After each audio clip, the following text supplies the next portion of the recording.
دوبارہ میں وطر کا خلاصہ کروں گی اور دوبارہ آپ کو کچھ چیزیں بتاؤں گی.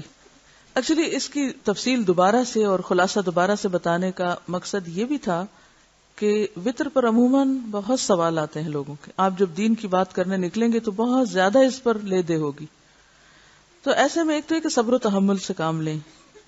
اگر کوئی اصرار کرے کہ اس کو اسی طریقے پہ پڑھنا ہے جس پہ وہ پڑھ رہا ہے تو اس کو پڑھنے دیں, آپ اس کے پیچھے نہ پڑیں. لیکن ایک اچھی بات بتانے میں بخل بھی کبھی نہ کریں. اب دیکھیے کہ کسی کو ایک اچھی بات بتانا ہوتی ہے نا, جب جو اس کی مرضی کے خلاف ہوتی ہے, یا کسی کو اس کی برائی یا غلطی سے روکنا ہوتا ہے نا, یہ بڑا ہی تکلیف دہ عمل ہوتا ہے, آسان نہیں ہوتا, کیونکہ اس میں انسان کو اپنے آپ کو قربان کرنا پڑتا ہے. لیکن وہ کیوں ایسا کرتا ہے؟ مثلاً آپ غلطی کر رہے ہیں اور میں آپ کو نہ بتاؤں تو اس میں میرا وقتی فائدہ تو ہے نا. کیا فائدہ ہے؟ میں آپ کی نظر میں بہت اچھی رہوں گی نا, ہے کتنی اچھی ہے, کچھ بھی نہیں کہتی, تعریف بھی بہت ہوگی کیونکہ آپ کے نفس کو چھوٹ مل رہی ہے. لیکن جو ہی میں نے آپ کو بتایا کہ نہیں آپ سو نہیں سکتے یا سیدھے ہو کے بیٹھے, تو یہ آپ کے نفس پہ بھاری ہے, تکلیف دہ ہے.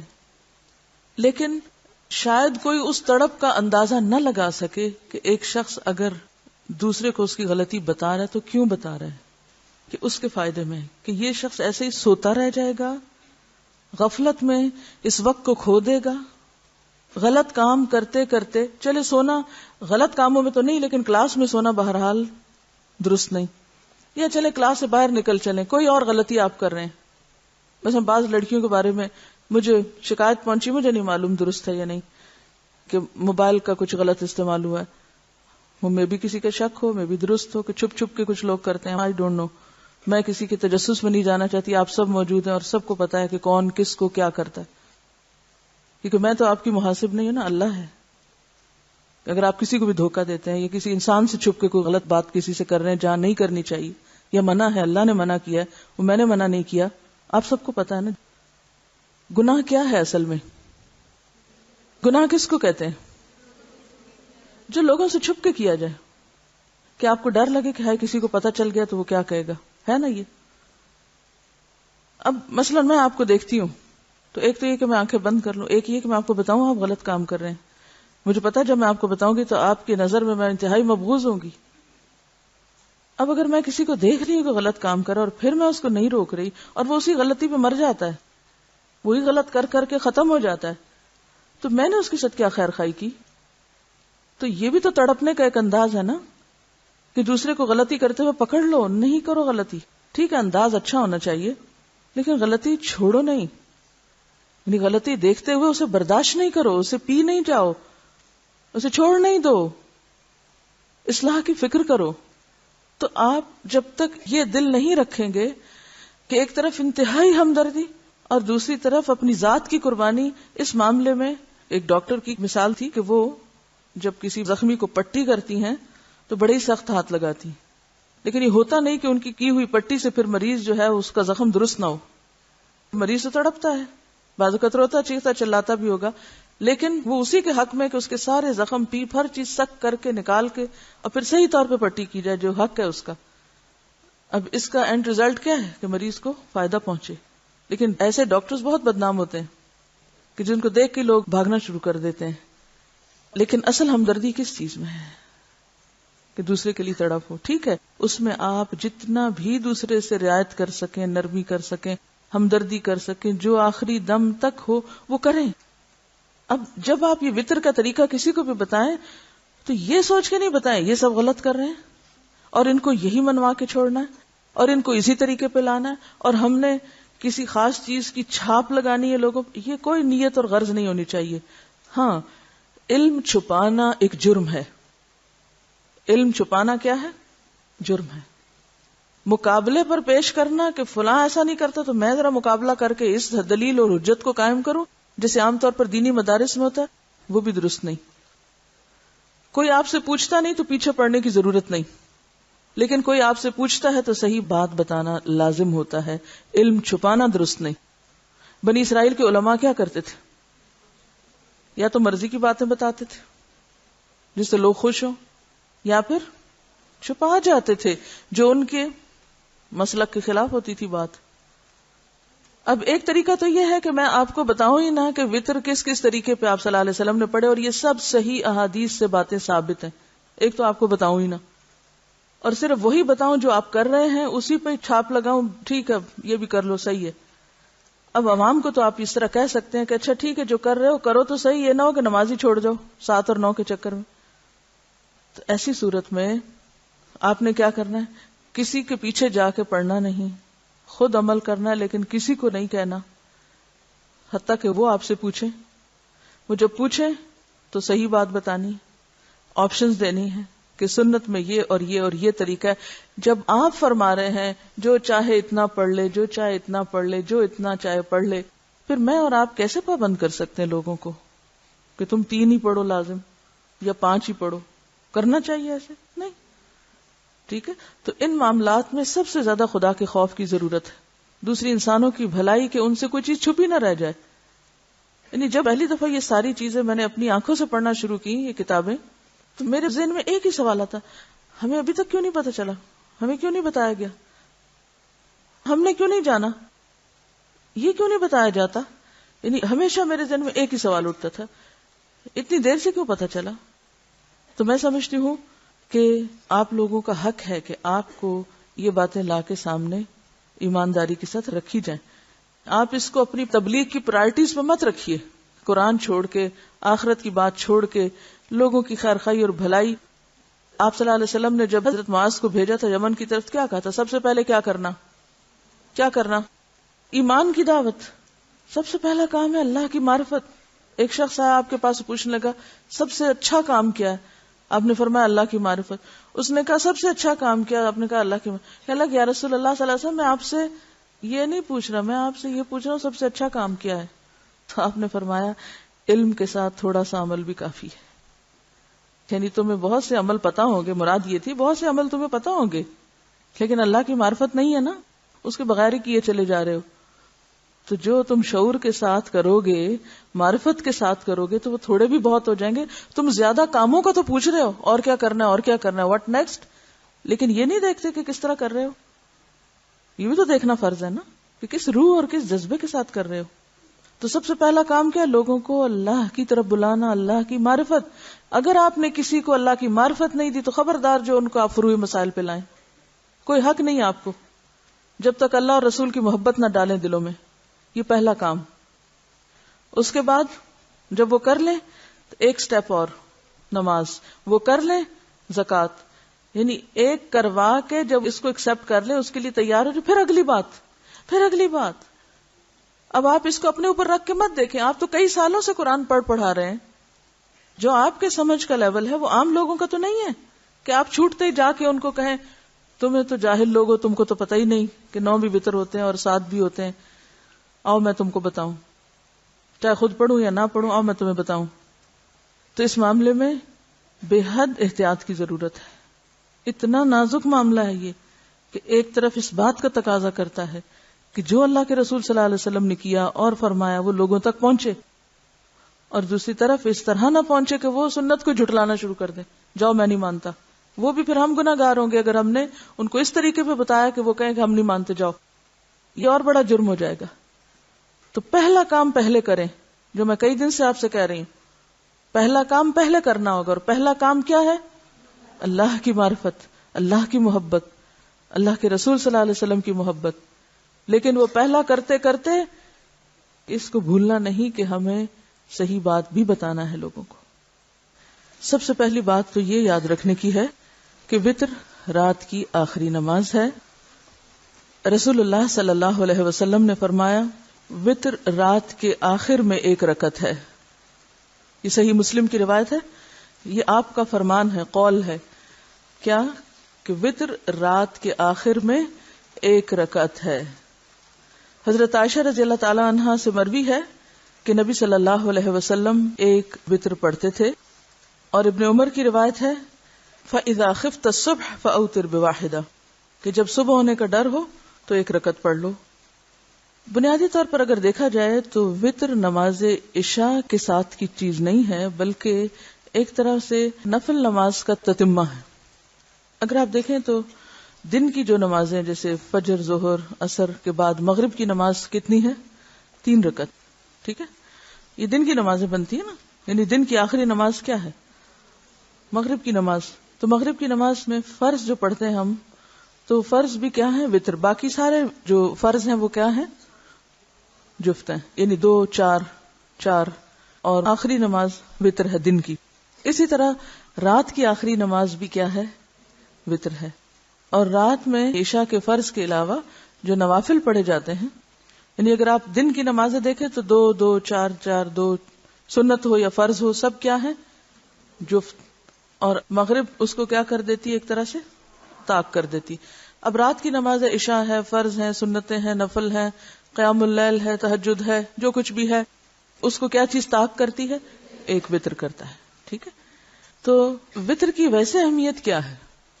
حدیث میں آتا ہے نا کہ ان اللہ وتر یحب الوتر، کیونکہ اللہ تعالیٰ خود ایک ہے تو ایک کو پسند کرتا ہے، یعنی وتر کو پسند کرتا ہے.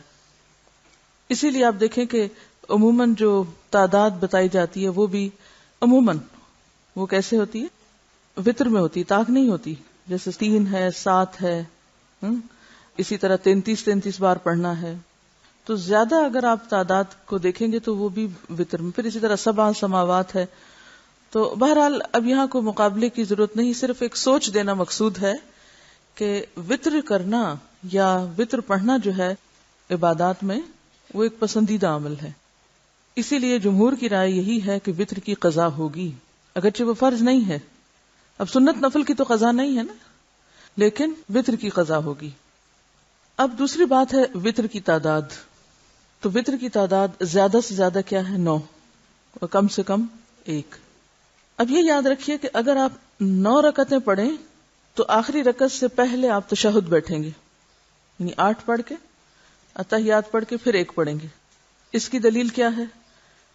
کہ حضرت عائشہ رضی اللہ تعالی عنہا سے مروی ہے رسول اللہ صلی اللہ علیہ وسلم نے وتر کی 9 رکعتیں ادا کی، ان میں صرف 8ویں رکعت میں بیٹھے، پھر 9ویں رکعت پڑھ کر سلام پھیرا.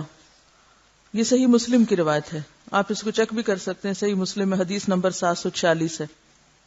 ٹھیک ہے، تو اگر آپ 9 پڑھ رہے ہیں تو 8ویں رکعت پر بیٹھیں گے. پھر اسی طرح حضرت ام سلمہ سے مروی ہے کہ رسول اللہ صلی اللہ علیہ وسلم 7 یا 5 وتر پڑھتے تو ان کے درمیان سلام یا کلام کے ساتھ فاصلہ نہیں کرتے. اس میں ایٹ اسٹریچ 5 پڑھ کر ہی سلام پھیرنا ہوگا، 7 پڑھ کے ہی سلام پھیرنا ہوگا، بیچ میں 2 پڑھ کے سلام نہیں پھیریں گے آپ، اور نہ ہی اتحیات بیٹھیں گے. ٹھیک ہے، ہاں جو 3 رکعت ہے اس کے بارے میں 2 طریقے ملتے ہیں. 5 اور 7 جو ہیں ویسے تو آپ نے پڑھنے نہیں، اس لیے کوئی اتنی پریشانی کی بات نہیں ہے کہ آپ کو پڑھیں گے کبھی. ویسے بڑا مزہ آتا ہے. میں نے اصل میں کسی مسجد میں پڑھی تھی، خود سے نہیں، کسی مسجد میں گئی ہوئی تھی تراویح پڑھنے، تو انہوں نے بعد میں 5 یا 7 پڑھائی.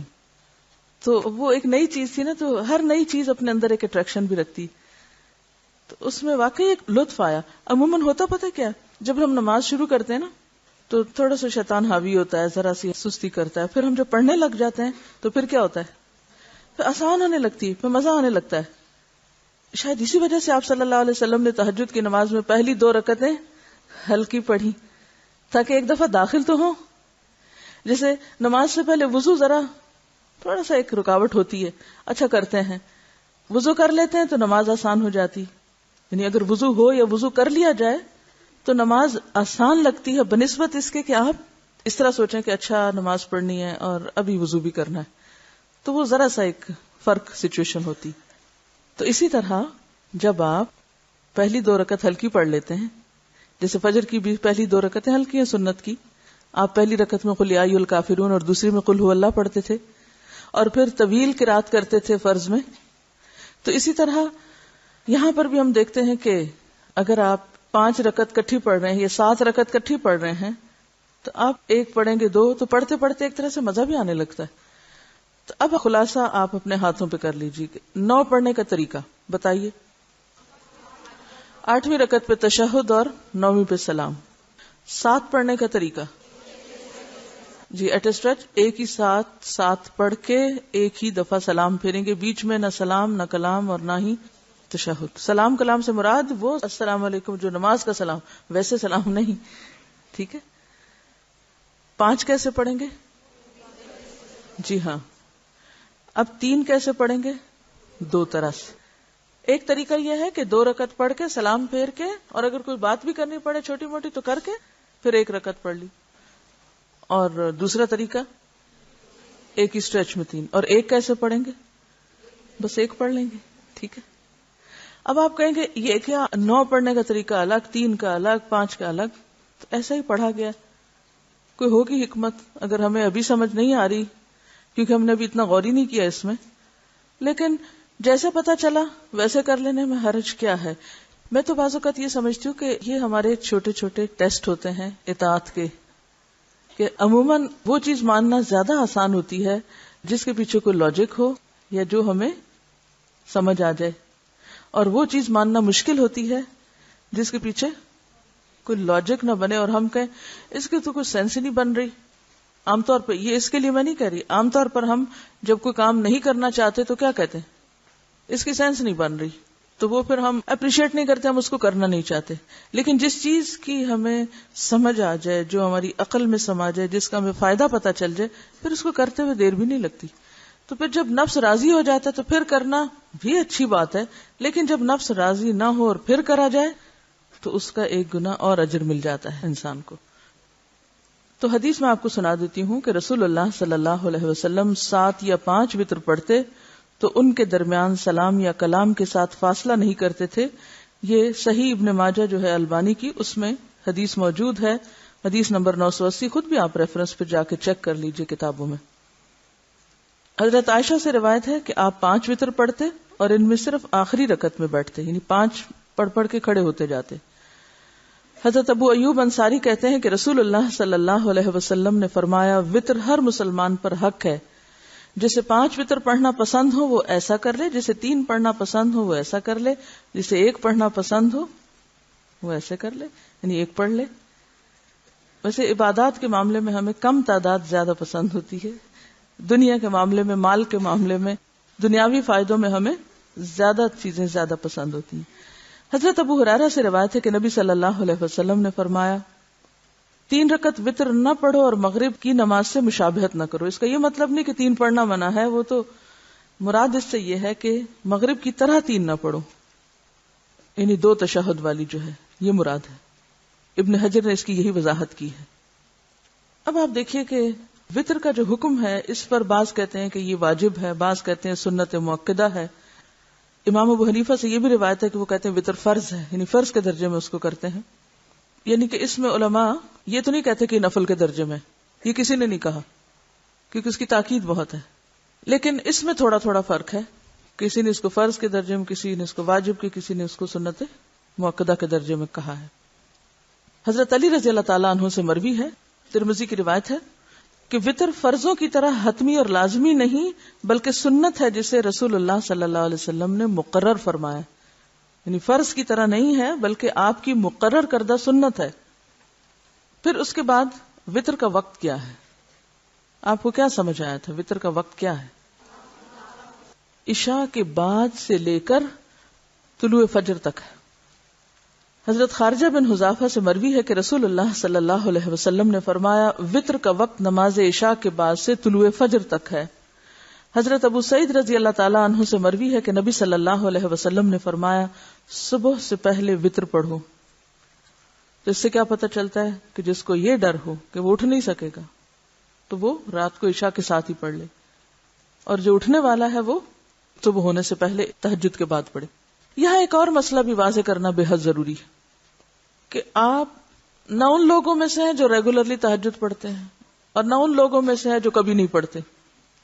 یعنی آپ میں سے کچھ لوگ تو وہ ہوں گے اللہ کے فضل سے جو ہمیشہ مداومت کرتے ہیں اس عمل پر، کچھ ایسے ہوں گے جنہوں نے کبھی بھی نہیں پڑھے ہوں گے، کچھ بیچ کے لوگ بھی ہوں گے کہ جس دن آنکھ کھل گئی پڑھ لیا، زیادہ دیر تک جاگے سو لیا، ہے نا. اب پہلا بھی معاملہ صاف ہے. کیسے؟ کہ جو روز اٹھتا ہے اس کے لیے تو لازم ہے کہ وہ صبح ہی پڑھے وتر، اور جو کبھی نہیں اٹھتا اس کے لیے لازم ہے کہ عشاء کے ساتھ ہی پڑھ کے سوئے.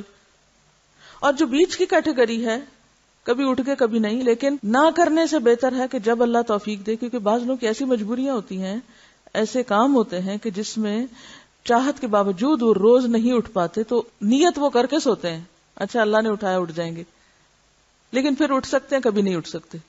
ایسی صورت میں پھر کیا ہے، عشاء کے ساتھ ہی پڑھ لیں. جب آپ کو شک ہو شاید نہ ہی اٹھ سکوں تو بہتر ہے عشاء کے ساتھ پڑھ لیں. اب آپ نے وہ تو پڑھ لیا، اب آپ سویرے اٹھ بھی گئے، اب اٹھنے کے باوجود آپ سو رہے ہیں، نہیں وہ میں نے چونکہ وتر پڑھ لی اس میں نے اب اٹھ کے نفل نہیں پڑھنے. یہ نہ کریں. کیوں؟ خواہ آپ نے وتر پڑھ لیے پھر بھی کیا ہے، آپ پڑھ لیں نفل. کیوں؟ کیا جواز ہے؟ دلیل آپ صلی اللہ علیہ وسلم کے عمل سے یہ بات ثابت ہے کہ آپ نے عشاء کے بعد 2 رکعت بیٹھ کے بھی پڑھے.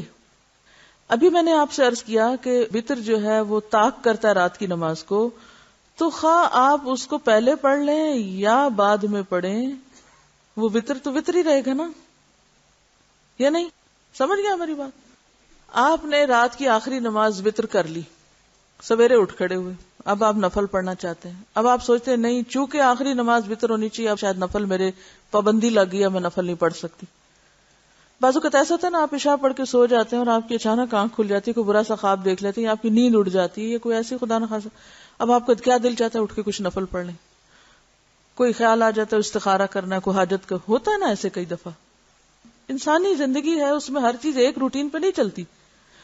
اب بہت سے لوگ ایسے معاملات میں دین کی حکمت کو نہیں سمجھتے. وہ کہتے ہیں چونکہ آپ نے فرمایا رات کی آخری نماز وتر ہے لہٰذا اب نفل شاید منع ہے.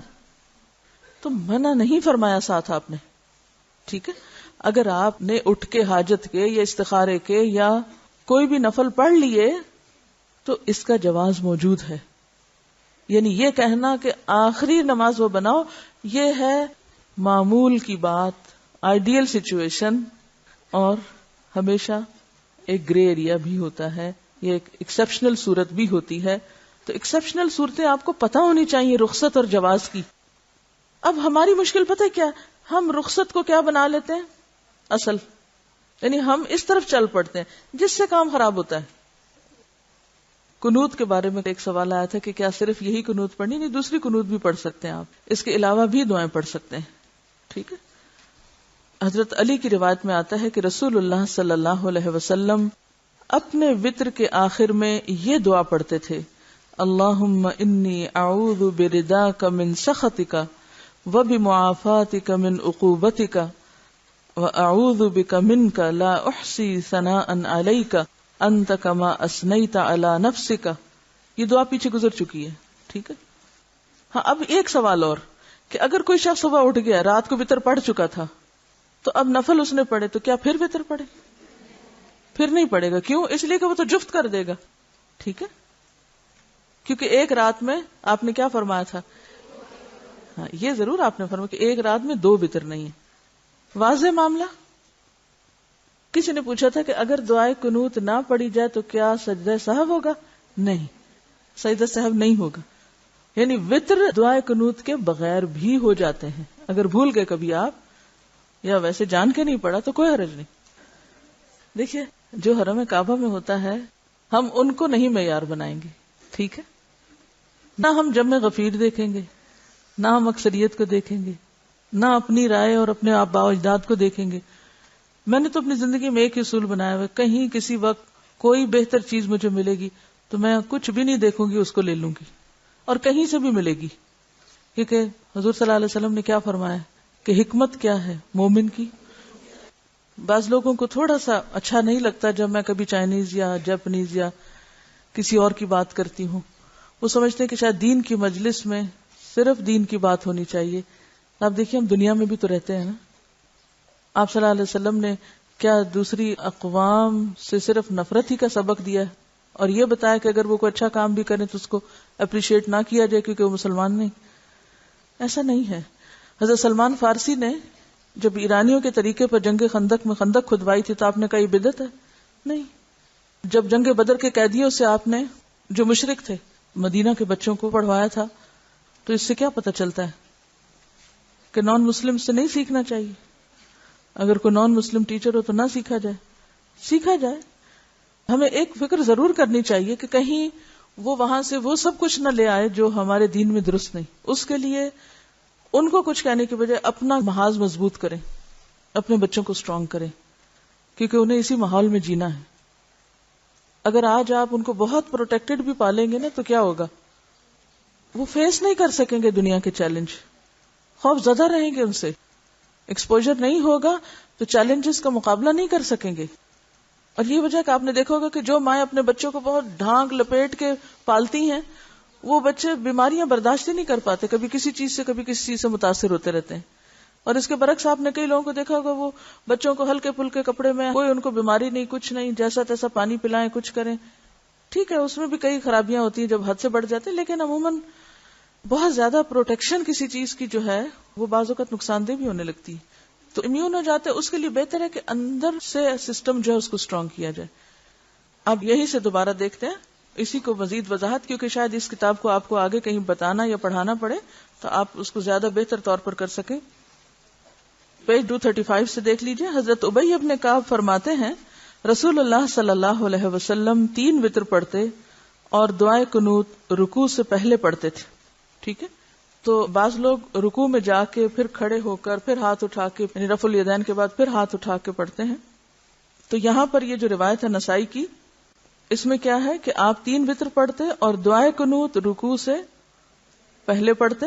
حضرت عبداللہ بن مسعود اور صحابہ کرام قنوت وتر رکوع سے پہلے پڑھتے.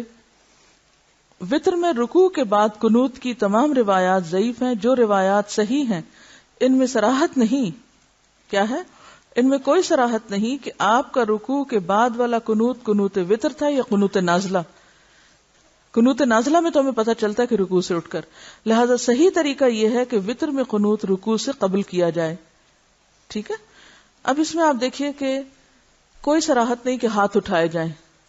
بعض صحابہ کے آثار ملتے ہیں کہ ہاتھ اٹھائے گئے، لیکن اصل بات یہ ہے کہ اگر انہوں نے اٹھائے تو دعا سمجھ کے اٹھائے، اگر آپ اٹھا لیں تو بھی، اور اگر اس کو رکھ لیں تو صراحت نہیں ہے نا یہاں. اگر تو صراحت آ جائے پھر تو اسی طریقے پر آپ کو چلنا ہے. اگر صراحت نہیں تو اس میں پھر دونوں طرح سے بھی اگر کر لیا جائے تو حرج نہیں، کیونکہ اس میں حلال حرام کی بات نہیں. اس رفع یدین کا کوئی ثبوت نہیں ہے جو قنوت کے لیے خاص کیا جاتا ہے، اس کی کہیں دلیل نہیں ہے. دیکھیے اگر ہم صرف ایک چیز کو اپنے سامنے رکھیں کہ کوئی چیز میں دین سمجھ کے جب کرنے لگی ہوں تو مجھے اس کی دلیل چاہیے، اور دلیل بھی درست چاہیے. ٹھیک ہے. اگر صحیح حدیث ایک طرف ہے اور دوسری طرف صرف کسی کا آثار ہے یا کسی کے اقوال ہیں یا کسی کی رائے ہے یا قیاس ہے، تو ایسی صورت میں پھر آپ خود چوائس کر لیں کہ کیا کرنا چاہیے آپ کو اپنا ضمیر بتایا آپ کو. ٹھیک ہے نا. وآخر دعوانا ان الحمد للہ رب العالمین. سبحانک اللہم وبحمدک نشہد ان لا الہ الا انت نستغفرک ونتوب الیک.